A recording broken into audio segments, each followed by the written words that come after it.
out quite long. They've got a taste on them, exactly the same as the one you get out of the shop. And the nutritional value on these, I think it's about 2,400 kilojoules, which rates at about 3 times that of beef steak from an energy point of view. It's really good food.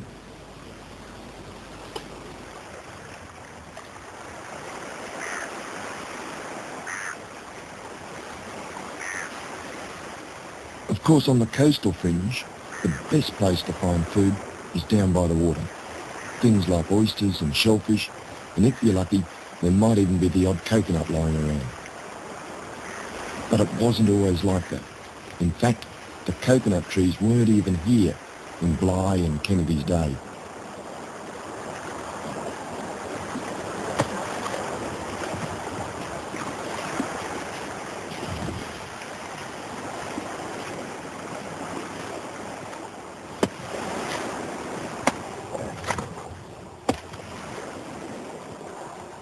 These coconuts shouldn't really be opened this way because these are the green ones. And you don't normally open a green coconut like I'm doing this, but I just did it because it'll give you some idea of the structure of the nut. That's the outside husk, and there's the inside nut, and that's the part we're after. Of course, coconuts weren't always to be found along the coastline here. If we go back to old Bligh's diary, he says over there in Restoration that he looked along the coastline, but he could find no nuts anywhere. And there's a good reason for that. What used to happen was when the coconuts were washed ashore, possibly from New Guinea or the Solomons or wherever they came from, the Aboriginals would come down the beach, grab hold of the nuts and eat them straight away, long before they ever germinated up here along the coastline. These coconuts you see here were in fact planted by the missionaries who established the old Lockhart River Mission. I'll just get into this nut a bit more because get rid of that rubbish, that stuff too. I think I might chop this with a machete because there's a point inside here to be made, and it's the juice. The juice in this nut is in fact quite sterile. And over in the Solomons today, they're using that juice in there for straight intravenous drip. Let's see if I can cut this nut because they're fairly, ooh, there we go, fairly tight. Butchered that. There we go. There's all the milk in it now. Machete. You can see the milk out there now.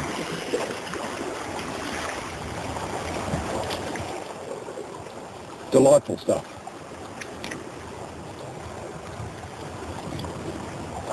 I reckon you could probably ferment it too.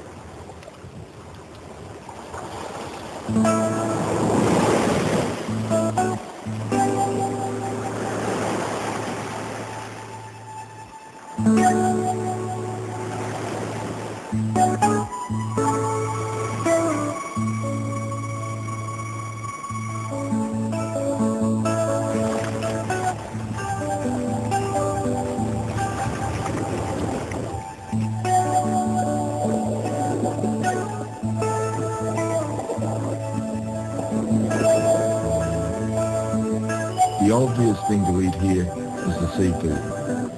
It's just fantastic what you can find here. There are literally hundreds of varieties of edible fish. Fish like trevally, and red emperor and trout.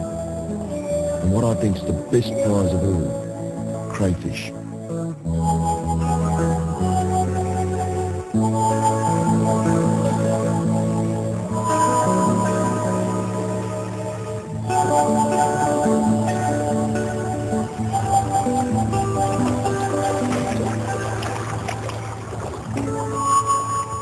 This fella here is the painted cray, and you can tell why he's got that name. He's kicking a bit at times.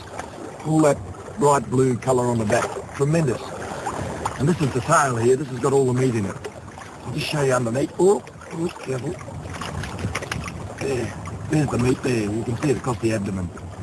They're very, very common around this part of the coastline, and you've got to dive for them, of course, to capture them.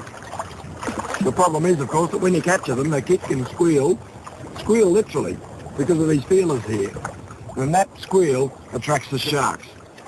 So I reckon I'll get out while I'm ahead and leave it at 1.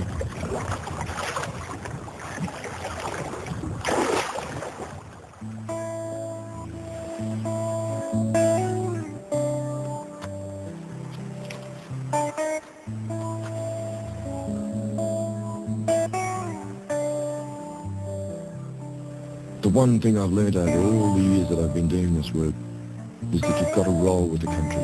You've got to be part of it. You've got to fit into it.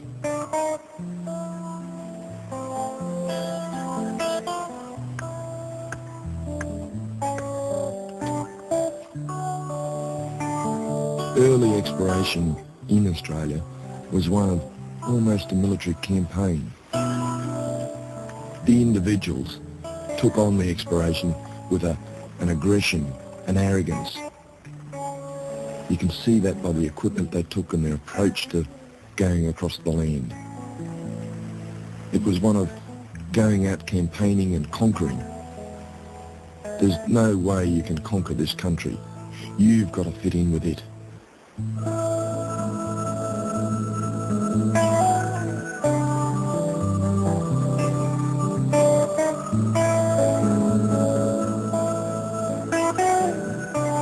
Aboriginal people have taught me these lessons which have stood me in good stead, lessons that I now appreciate and understand, and I can understand why they themselves operate the way they do.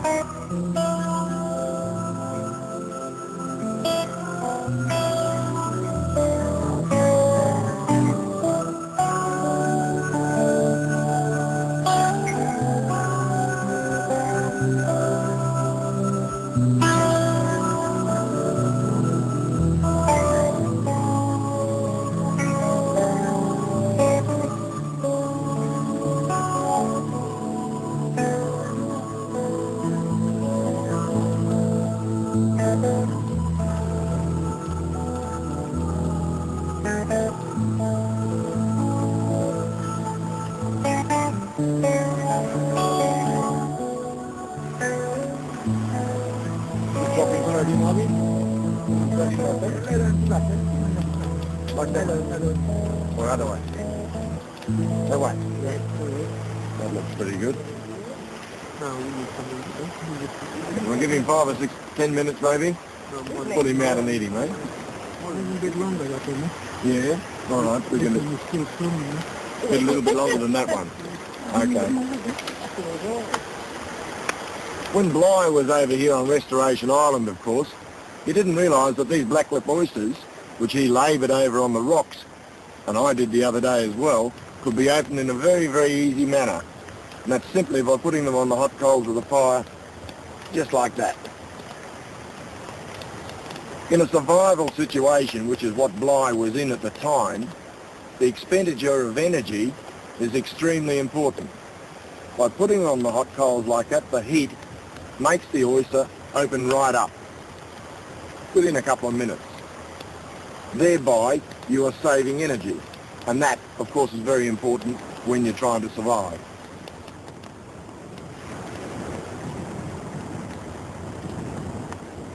It's hard to imagine, just sitting here now, that that sort of thing could ever matter. But when you really are struggling to survive, that kind of knowledge could save your life.